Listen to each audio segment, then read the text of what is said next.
ช่วงสงกรานต์พุทธังอภิปูชยามะอิมินาสกาเล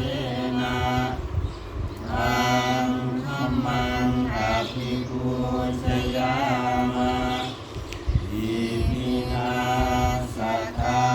เลนะธัมสังฆังอภิปู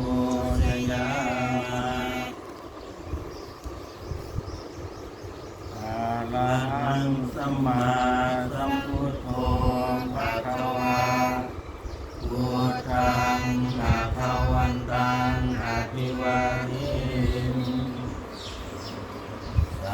วากขาโตนะคะวะตาธัมโมธัมมังนัมสส